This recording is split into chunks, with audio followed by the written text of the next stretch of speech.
Señor, te damos tantas gracias porque estamos delante de tu palabra. Estamos convencidos que por medio de tu Santo Espíritu, tú ocupas tu palabra y la aplicas a nuestro corazón para que de esa manera tu iglesia, Señor, pueda ser transformada. Señor, te suplicamos que en esta mañana tú puedas abrir nuestro corazón, nuestro entendimiento, para que podamos verte a ti en tu palabra y tú puedas darnos el fruto, Señor. Oramos, Señor. Descansamos en ti y queremos descansar mientras leemos tu palabra, ser animados, ser exhortados, ser consolados, Señor, por medio de tu palabra. Sea tu nombre honrado mientras meditamos en nuestro corazón de quién eres tú, Señor. En el nombre de Jesús oramos. Amén. Bien, ¿han escuchado este concepto ya, pero todavía no? ¿Sí? ¿A quién le escucharon decir eso? Ah, gracias, súper. Los niños están trabajando, ustedes lo saben, ¿cierto? Los chiquillos están atentos a esto. Dios, perdóname ¿por qué debo decirle a Dios que me perdone? ¿Sí? Después de todo que aprendí hoy, responder. Ahí está súper claro, quizás los papás también pueden ayudar a los que puedan estar... Esto no tiene nada que ver con la predicación, ¿ya? Es un anexo para los niños, para que ellos puedan meditar también en el Evangelio. ¿Bien? ¿Sí? En la primera hoja, súper. Gracias, Katy. Como decía, el ya, pero todavía no. ¿Lo habían escuchado? ¿Dónde lo escucharon? Ah, yo pensé que lo habían escuchado cuando uno es más chico, es niño, y la mamá está cocinando, ¿cierto? O cuando el esposo está ahí, o la esposa, el esposo está cocinando y la esposa quiere ir a probar esa carnecita al jugo y el esposo le dice, tranquilo, le pone el abanito. Todavía no, se está haciendo, se está cocinando. O cuando se juntan algunos hermanos a hacer un asadito, ¿cierto? Están como que ya lo tiran ahí y les gusta que la sangre le corra por aquí, así como ya el segundo, quieren sacarla. No, todavía no. Ya, pero todavía no. Ya, pero todavía no. El pasaje que vamos a conversar hoy día y a reflexionar habla acerca de eso. Ya, Dios vino a nuestra vida por gracia, por misericordia, nos dio un nuevo corazón, perdonó todos nuestros pecados, nos dio una esperanza de vida eterna, juntamente con Él, nos dio su Espíritu para que podamos resistir a la tentación, nos dio su Espíritu para que podamos amarle a Él, nos dio su Espíritu para que podamos amarnos unos a otros, para que podamos vivir el reino en este mundo caído y podamos ser luz donde estemos. Nos dio su Espíritu para poder confiar en Él, para poder descansar en Él, para vivir hoy confiadamente en Él y descansados y reposados en Él.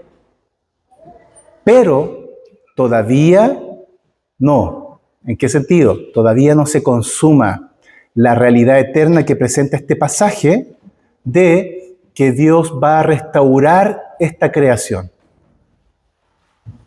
¿Sí? Va a ser un mundo nuevo. Nos va a dar nuevos cuerpos resucitados, glorificados. Y vamos a vivir juntamente con Él por la eternidad. ¿Ningún amén? Diría el pastor Roberto. Qué extraordinario, ¿no? Ahora, pero es ya, pero todavía no. ¿Por qué les cuento esto? Porque en ese ya, pero todavía no, que se consume todo, cuando Cristo venga por segunda vez, tenemos que esperar. Esperar. Entonces, observen este concepto, esperar. Mientras esperamos ese día, ¿cómo no desanimarnos en la espera? ¿Cómo no afligirnos en la espera? ¿Sí? ¿Cómo estamos esperando ese día? ¿Qué debemos recordar hoy mientras esperamos ese gran día que la Escritura nos habla de Maranata, Cristo viene? Pero ¿cómo esperamos ese día? Más que como escapar de este mundo que ya está todo el caos, sino cómo esa verdad de que Cristo viene y va a restaurar todas las cosas, ya no va a haber más dolor, más sufrimiento, cómo transforma nuestro diario vivir. Ahora, ¿ya?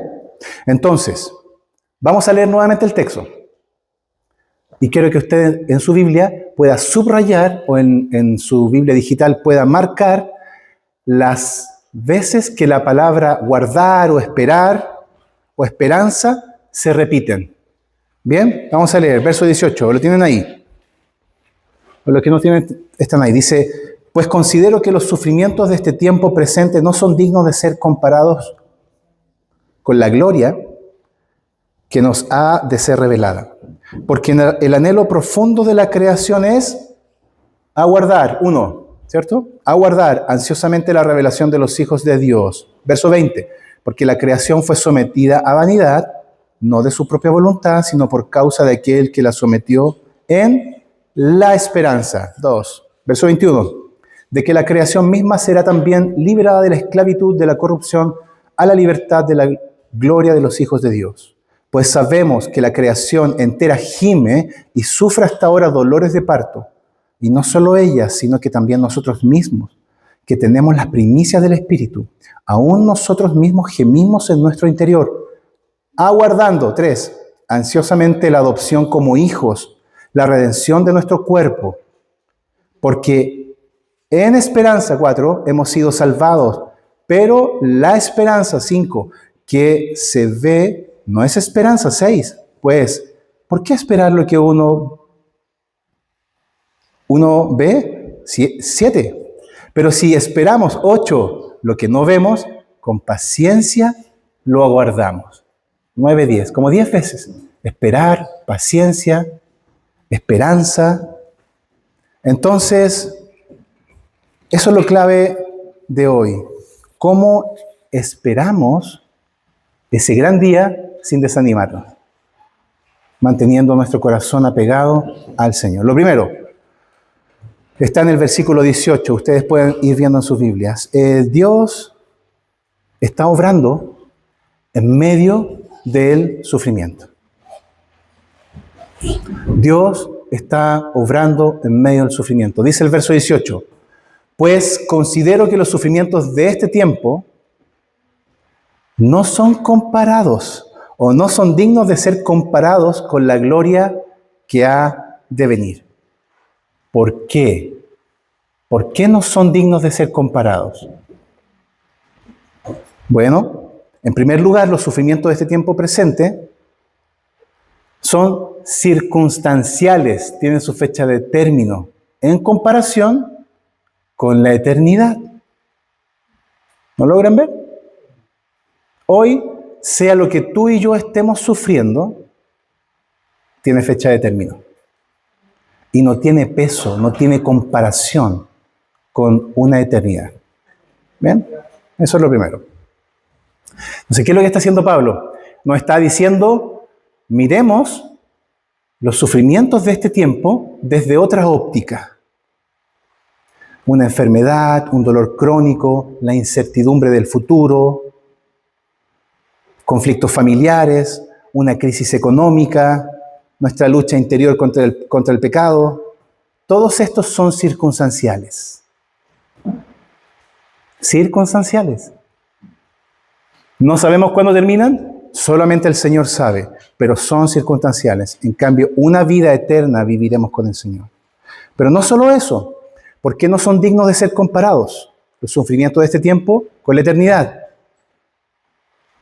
Sino que después de esto, la Escritura nos habla de gozo y gran alegría, o un gran gozo y gran alegría. Anoten, por ejemplo, en Hebreos capítulo 12, verso 2. Dice que Jesús soportó la cruz sin hacer caso a lo vergonzoso de esa muerte, o a lo terrible de esa muerte. No hizo caso. ¿Por qué? Porque, y aquí esto es muy interesante, porque él sabía que después del sufrimiento, ¿qué viene? Tendría gozo y alegría. Gozo y alegría después del sufrimiento. Y se sentó a la derecha del trono de Dios. ¿Qué tipo de gozo podemos experimentar cuando sufrimos? ¿Qué tipo de alegría podemos experimentar cuando sufrimos? Quizás no que cambien las circunstancias. Muchas veces las circunstancias no van a cambiar inmediatamente, pero ¿qué tipo de gozo? ¿Han escuchado a nuestro hermano Job? ¿O han sabido algo de él en la Escritura? ¿Lo recuerdan? Dios permitió que él entrara en un profundo periodo de dolor y de sufrimiento, y él en su corazón decía, pero si no he hecho como nada malo para que Dios me esté castigando. Vinieron varios amigos y lo apuntaban desde lejos y le decían, tú estás sufriendo porque hiciste tal cosa o esto, o Dios te está castigando. Dios después reprende a los amigos de Job y le dice, ustedes están todos equivocados, yo estoy tratando con Job, yo estoy formando el corazón de Job. Y después Job, a lo largo del tiempo, casi en sus últimos capítulos de Job, él se pregunta, ¿por qué, Señor? ¿Por qué estoy sufriendo tanto? Una tras otra, una tras otra, una tras otra. Perdió sus hijos, para los que no han conocido la historia, perdió todas sus tierras. Lo más terrible era que su esposa le decía, reniega contra Dios. Terrible tiene que haber sido eso, su misma esposa. Así como deja de confiar en él. Terminó rascándose, sentado sobre cenizas, con un tipo de peste, rascándose las llagas con un pedazo de teja. Y ahí estaba. Y Dios en el capítulo 38, hay algo interesante que se repite en el capítulo 40. En el capítulo 38, verso 1, capítulo 40, verso 1.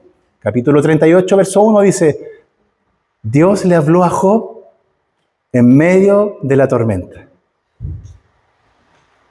Versículo 1 del capítulo 40 dice, volvió Dios a hablarle en medio de la tormenta.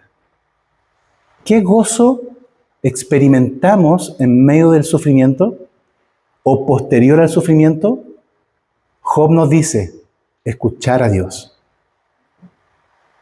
Escuchar a Dios. Reconocer y estar convencido de que Dios está obrando en medio de nuestros sufrimientos. Es esperanzador, muy esperanzador. Entonces la pregunta que debemos hacernos es, ¿qué tan convencidos estamos de que nuestro futuro eterno es de gozo y de alegría?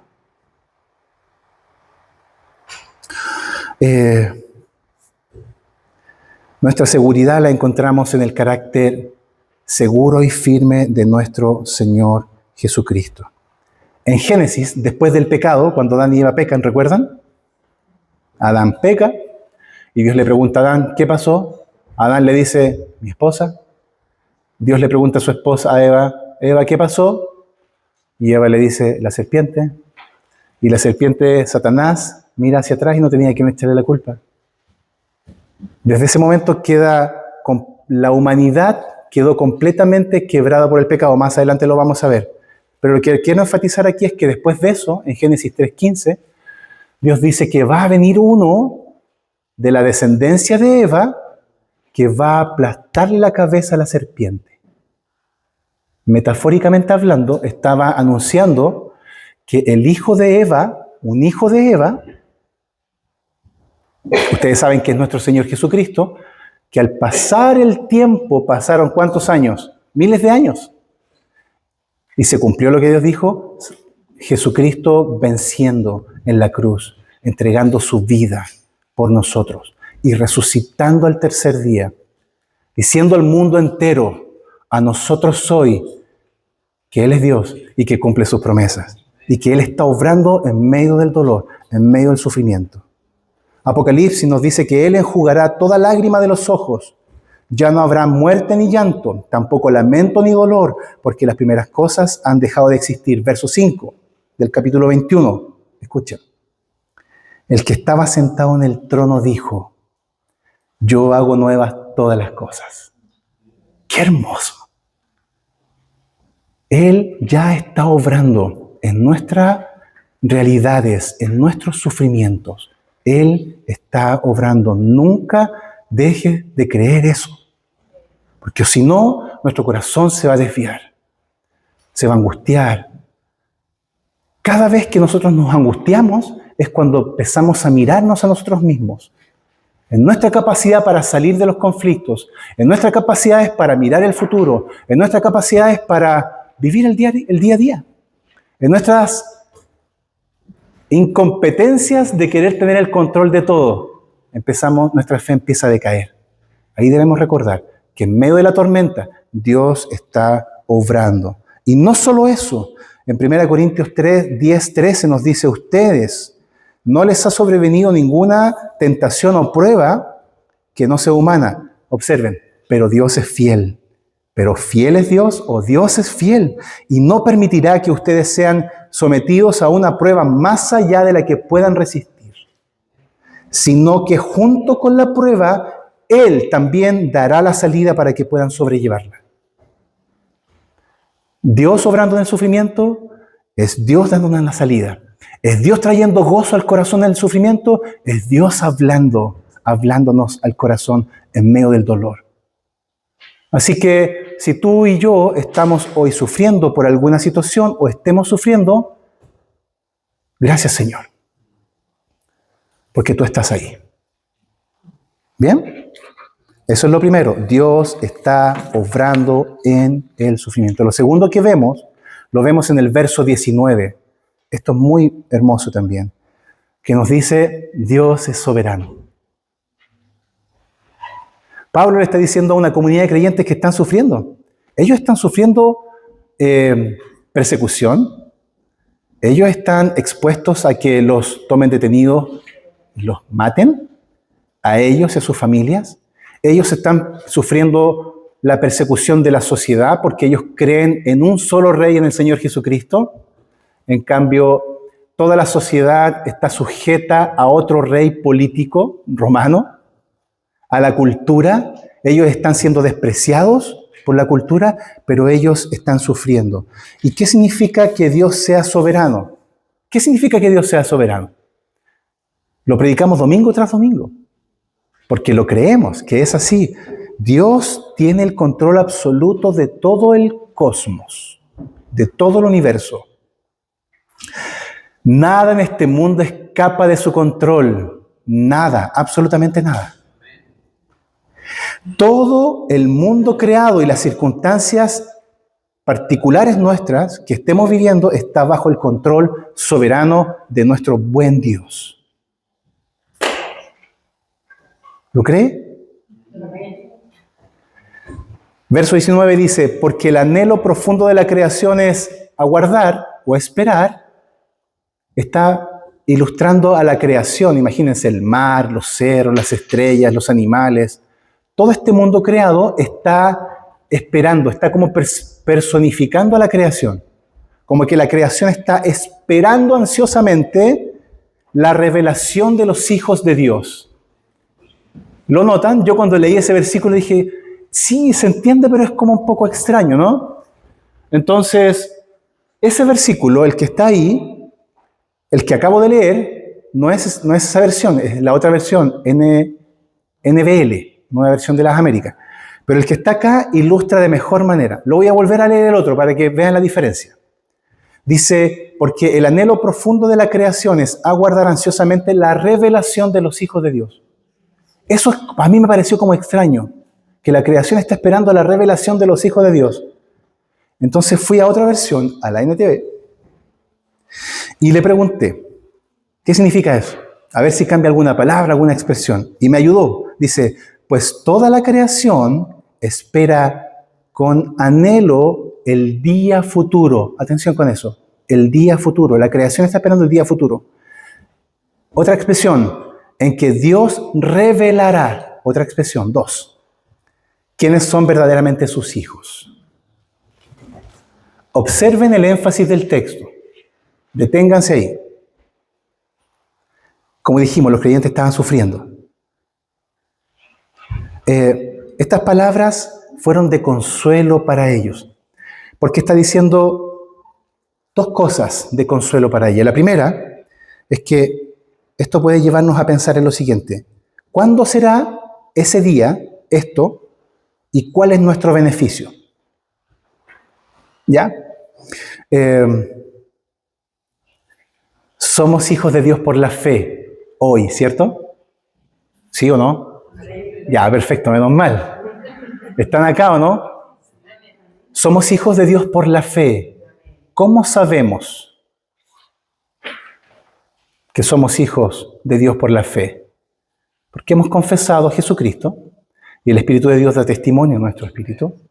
Y hay algo más también, que tu vida debe estar siendo transformada por el Señor. Ya. Entonces, somos hijos por la fe, pero un día seremos completamente hijos adoptados por Dios y todo el mundo lo verá. Eso está diciendo el texto. La creación está esperando con anhelo el día futuro en que Dios revelará quiénes son sus hijos. Lo veremos, ese día lo veremos cara a cara a Él. Lo veremos cara a cara y nuestro corazón finalmente experimentará esta alegría y esta plenitud. Seremos resucitados, tendremos cuerpos nuevos, como ya lo dijimos, y viviremos una eternidad con el Señor. Ok, ese es consuelo. Pero observen un detalle de ese versículo, que está en Dios revelará. Eso me habla de que Dios es soberano. ¿Por qué? Porque Él va a hacerlo.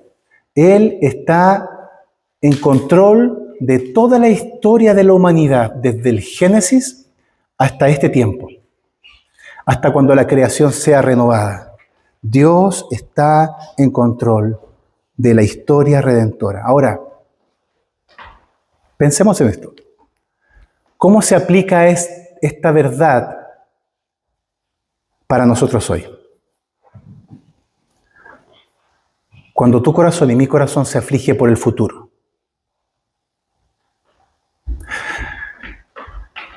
No por el futuro de que vamos a almorzar en un rato más, sino que por el futuro. El futuro de nuestras hijas, hijos, el futuro nuestro, si vamos a sufrir o no, si nuestra economía va a estar bien o no, si nuestra estabilidad emocional va a andar parejita o vamos a andar así. ¿Qué hacemos cuando nuestro corazón se aflige por el futuro? Podemos confiar en que Dios es soberano. No hay nada, absolutamente nada que se escape del control de Él. Él está en control. Cuando nuestra fe se debilita, han pasado por eso, ¿cierto? Como que no tengo ganas de orar. Me cuesta leer Mateo. Por más que me dicen que tengo que leer Mateo, ya tengo que leerlo obligado. No importa, pero lo estás haciendo igual. No siempre tenemos que tener ganas de leer la Biblia o orar. La gran mayoría del tiempo quizás hay periodos que no tenemos deseos. Pero sigue perseverando en el Señor. Sigue confiando en el Señor. Sigamos poniendo nuestro corazón, nuestra mirada en el Señor. Entonces, este texto es hermoso en 2 Corintios 12:9. Cada vez que Él me dijo, Pablo hablando, mi gracia es todo lo que necesitas. Está acá atrás, ¿cierto? Mi poder actúa mi poder actúa mejor en la debilidad, así que ahora me alegra jactarme en mis debilidades, para que el poder de Cristo pueda actuar sobre mí. Alguien podría malinterpretar ese texto. Es como que Pablo se está excusando por su pecado. Soy débil, hermano, entonces por eso peco. No, Pablo no está justificando su pecado. Él está haciendo o está declarando, ¿cómo decirlo? Sino que lo que está haciendo es un reconocimiento honesto y sincero de su dependencia de Dios en medio del sufrimiento. Señor, no sé qué hacer. Señor, no sé cómo orar. Señor, me he decepcionado de tal hermano, de tal hermana. Señor, me cuesta perdonar. Señor, me cuesta pensar que tú tienes el control de todo. ¿Puedo confiar en ti, Señor? Porque ahí, cuando reconozco mi debilidad, el Señor puede actuar en mi vida. Puede actuar en mi vida. Entonces, verso 20. Porque la creación fue sometida a vanidad, no de su propia voluntad, sino por causa de aquel que la sometió en esperanza. ¿Y qué me llamó la atención esta frase? No sé si a ustedes también les llama la atención. Observen. Porque la creación fue sometida a vanidad. ¿Quién la sometió? A vanidad. ¿Y qué significa vanidad? ¿Quién la sometió a vanidad? Veamos primero qué significa vanidad. Vanidad para uno es como, tengo que estar presentable o quiero que otros me reconozcan. Y soy vanidoso, como por ejemplo, está lleno de eso en nuestra cultura, ¿no? Los artistas o los futbolistas famosos, como Cristiano Ronaldo. Por ejemplo, uno a la vista ve, el compadre vanidoso. Hace un gol y se saca la polera. ¿Para qué se saca la polera? Te crea una pichanga de barrio por la pasión, ¿cierto?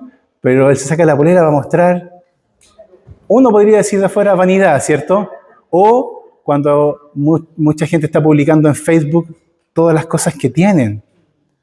Uno podría decir, sí, es vanidoso. O es vanidoso porque tiene que estar siempre afeitadito, o tiene que estar siempre bien peinado. Uno puede pensar en la vanidad de esa manera. Uy, que es vanidoso, que es vanidosa. Bueno, el texto no está ocupando el concepto de vanidad ahí. Lo está ocupando, y esto me pareció muy interesante porque también es muy aplicable para nosotros. Vanidad aquí es el mismo concepto, está en sintonía con un concepto del Antiguo Testamento que ocupa el predicador en Eclesiastés. Salomón, en Eclesiastés, ocupa un concepto muy interesante a lo largo del libro, que es Hebel, que significa vacío, sin propósito, o un vapor de humo, o una neblina.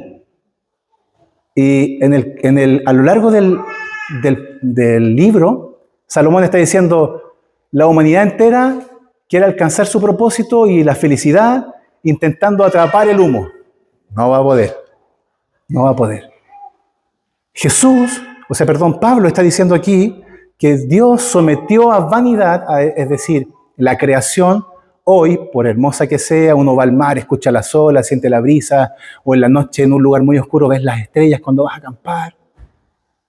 Y si Dios así lo permite, ves un satélite o una estrella fugaz. ¡Wow! Dice, qué tremendo la naturaleza. Pero aún así, esta naturaleza fue sometida a un vapor de humo. En este momento no está cumpliendo el propósito por el cual originalmente fue creada, que es dar gloria a Dios. Pero un día sí lo va a hacer, cuando sea ese gran día. Ahora, hay algo interesante también, que tiene que ver con no la vanidad, sino que quién la sometió y por qué la sometió a vanidad.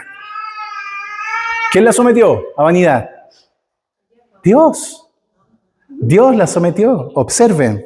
Porque la creación fue sometida a vanidad no por su propia voluntad. Recuerden que estamos en el punto 2. Dios es soberano. Observen.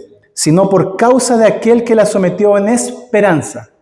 Es como que la sometió, pero en esperanza. ¿Por qué? Y aquí está lo interesante. ¿Qué significa esta frase? Es que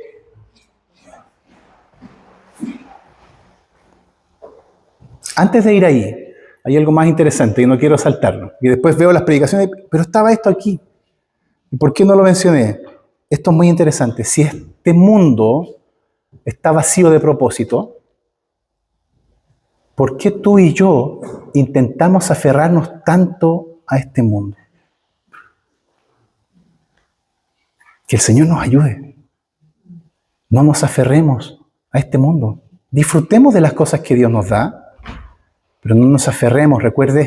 Recordemos que tenemos una eternidad con el Señor. Una eternidad con el Señor. Bien, entonces, ¿cuándo ocurrió esto que fue sometida a la creación a vanidad? Génesis 3. Vemos las consecuencias cósmicas del pecado. Adán y Eva pecan y el Señor le dice a la mujer, multiplicaré los dolores de tu parto. Al hombre le dice, con el sudor de tu frente te ganarás el pan diario. Es decir, le estaba diciendo, ustedes van a luchar por vivir en esta tierra, van a luchar por trabajar. Su vida será una constante batalla y lucha por sobrevivir. ¿Es así o no? Una constante lucha. Cardos y espinos crecerán en la tierra. La tierra va a ser difícil trabajar. Va a ser difícil trabajar con otros en tu lugar de trabajo. Vas a ser dañado, dañada. Tu orgullo también te va a traicionar. Las consecuencias del pecado. La tierra fue sometida a vanidad por Dios por causa del pecado. Pero no solo eso. También tu corazón y mi corazón fue profundamente afectado por el pecado.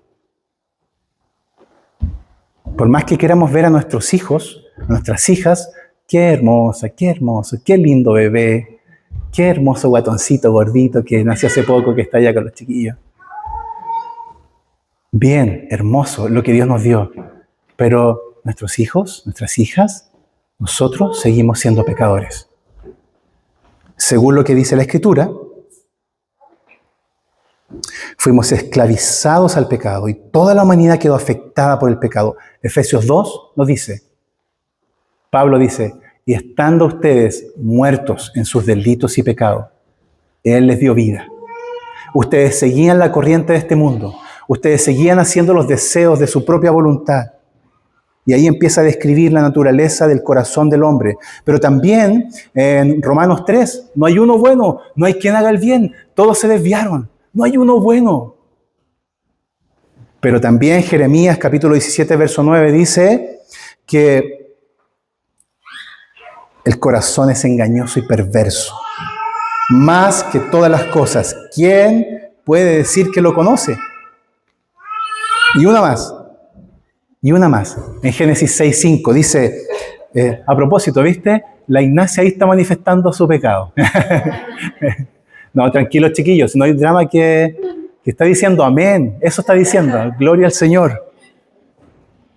Dice en Génesis 6:5, el Señor vio la maldad humana en la tierra y que toda la gente, que todo lo que la gente pensaba e imaginaba era siempre totalmente lo malo. Wow, previo al diluvio. Toda la creación y todo ser humano quedó bajo esclavitud y corrupción. Es por eso que hoy vemos la sociedad, políticos corruptos, vemos injusticias, vemos incendios, vemos catástrofes, vemos accidentes, vemos lucha en nuestro corazón, vemos cómo nuestro corazón está luchando con nuestro propio orgullo, de creer que con nuestra buena moralidad podemos ser amados por Dios. No es así, es solo por Cristo. Debemos ser buenos, sí, pero por causa de que Cristo vive en nosotros. Pero la creación y toda la humanidad quedó bajo corrupción. Verso 21. De que la creación misma será también liberada de la esclavitud de la corrupción, otra expresión, a la libertad de la gloria de los hijos de Dios. Observen, esto también es muy interesante. Bueno, todo es interesante, es la Biblia. Perdón por repetir esa frase. Observen, verso 21, en sus textos. De que la creación misma será, fíjense la afirmación, la seguridad, será también liberada de la esclavitud de la corrupción a la libertad de la gloria de los hijos de Dios. Y esto yo pensaba en lo grave o las consecuencias del pecado. La humanidad entera quedó bajo esclavitud por la consecuencia de un hombre que no confió en Dios. Por eso es hermoso. Estuve leyendo un comentario que no sé si era muy rebuscado, pero me llamó la atención. Él decía así como crecieron cardos y espinos después de la caída y Dios lo ocupó como consecuencia de la caída. La corona de Jesús también tenía espinos porque Jesús estaba cargando con todo el peso del pecado y de la desobediencia de toda una humanidad. Para así, en su muerte y en su resurrección, renovar toda una humanidad. No solamente nuestra alma, sino que toda la humanidad. y nuestros cuerpos. Pero lo grave también del pecado es que para Dios, por ejemplo, en Adán, la catástrofe, el diluvio, producto del pecado, el diluvio por consecuencia del pecado, Sodoma y Gomorra por consecuencia del pecado, Israel en el desierto constantemente y en cautiverio por consecuencia de su pecado, de su desobediencia, por no confiar en el Señor. Y así podemos seguir en la historia bíblica. Nuestro Señor Jesucristo, sin ir más lejos, tuvo el propósito de morir en la cruz por consecuencia de tu pecado y de mi pecado. Cargar con todo el peso que tú y yo merecíamos, con toda nuestra vergüenza, Él cargó con toda nuestra ansiedad, con todo nuestro pecado en nuestro corazón. ¿Ven? ¿Lo ven? Dios es soberano, pero Él está mostrándonos que en esa soberanía el pecado también tiene sus consecuencias. Y lo último, hemos dicho, Dios sobra en el sufrimiento, hemos dicho, Dios es soberano, y lo último, ¿recuerdan al principio? Estuvimos pensando en que ya, pero todavía no. Esa expresión me dice, tranquilo, esperemos. Querida Grey, esperemos en el Señor. Esperemos en Dios. Esperemos en Dios. Verso 22. Pues sabemos que la creación entera gime y sufre hasta ahora dolores de parto. ¡Wow! ¡Qué interesante esa expresión! Pablo nuevamente está hablando metafóricamente, está diciendo, pues sabemos que la creación gime y sufre hasta ahora dolores de parto. ¿Por qué dolores de parto? Igual es potente esa imagen, ¿no? Ver a la creación que está gimiendo con dolores de parto. Es potente porque nos describe, bueno, yo he estado en los 3 partos de nuestras hijas, los 3 partos. Y mi esposa casi no, bueno, la primera sí fue un periodo largo de preparto, casi, ¿cuántas? ¿12 horas? ¿17? 7 horas, igual 7 horas de preparto, igual es, las que son mamás acá saben que es.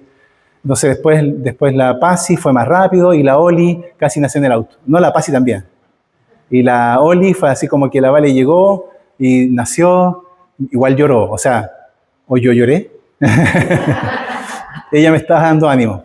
Pero el llanto, el dolor, la angustia, para las que son mamás saben que el llanto, el gemido en el momento, ¡ay! Tú estás llorando más fuerte, gritando más fuerte en ese momento, son llantos de esperanza, dolor, pero esperanza. Observen lo interesante que Pablo está diciendo. La creación entera gime con dolores de parto, está diciendo, la creación está teniendo dolores de esperanza. Pero también pensaba ayer en la noche que esta expresión de dolores de parto también es como que está diciendo, en cualquier momento, el gemido de dolor de parto, ¿cuándo es? Que van a hacer algo nuevo, pero ya. Entonces, el dolor de parto es, ya en unos minutos van a ser tu hija, tu hijo. Dolores de parto también significa que en cualquier momento Cristo ya viene. ¡Qué gloriosa verdad! La pregunta es, ¿cómo estamos viviendo ahora? ¿Cómo tú estás entregando y consagrando tu vida al Señor? Si Cristo ya viene, si va a renovar la humanidad, si vamos a vivir eternamente con Él, ¿cómo hoy tú y yo estamos entregando nuestras vidas, consagrándonos completamente a Él, pensando en amarlo a Él, pensando en amar a otros, pensando en renunciar a nuestros ídolos?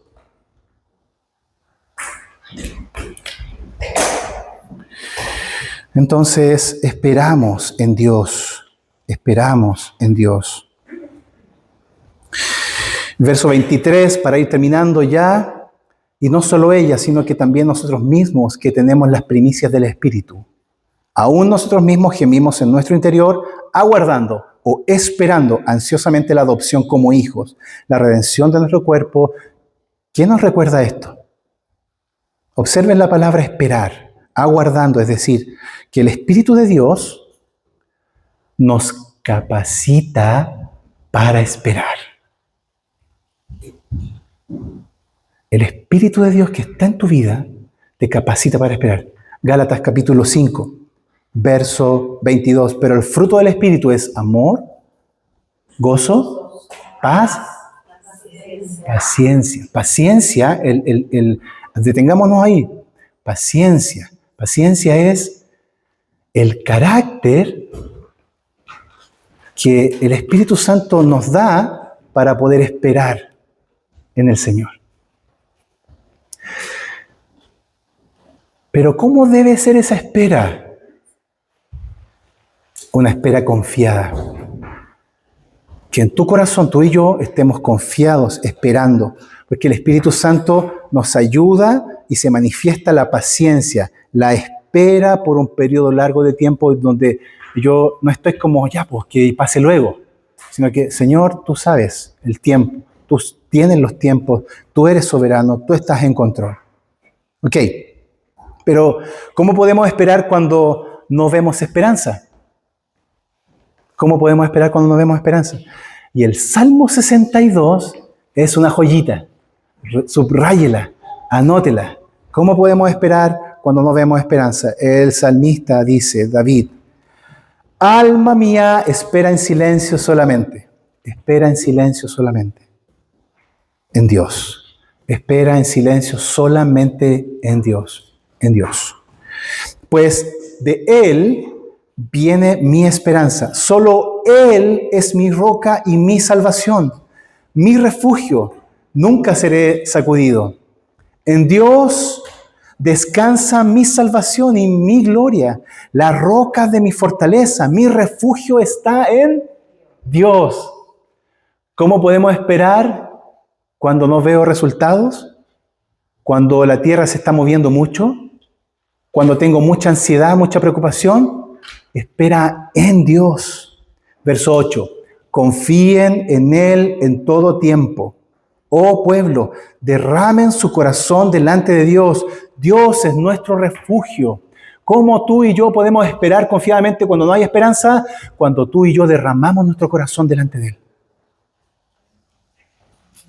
¿Hace cuánto tiempo que no derramamos nuestro corazón delante de Él? Siendo honesto, si el Señor va a aguantar lo que estamos viviendo.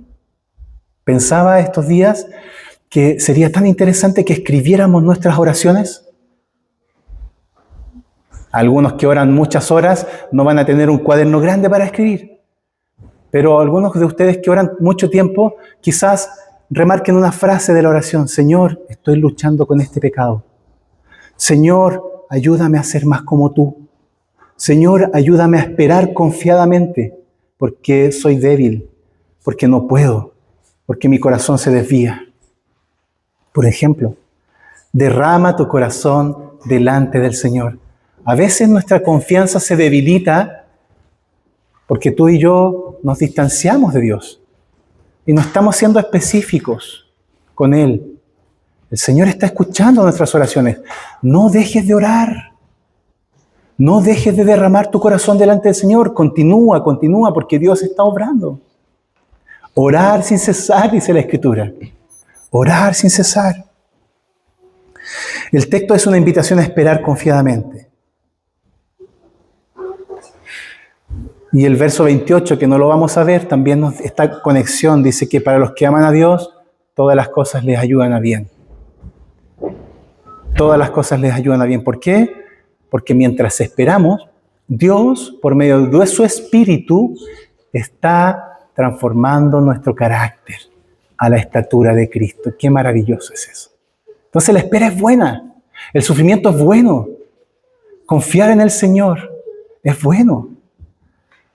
Entonces, verso 24, porque en la esperanza hemos sido salvados, pero la esperanza que no se ve no es esperanza, pues, ¿por qué esperar lo que uno ve? Pues si esperamos lo que no vemos, con paciencia lo guardamos.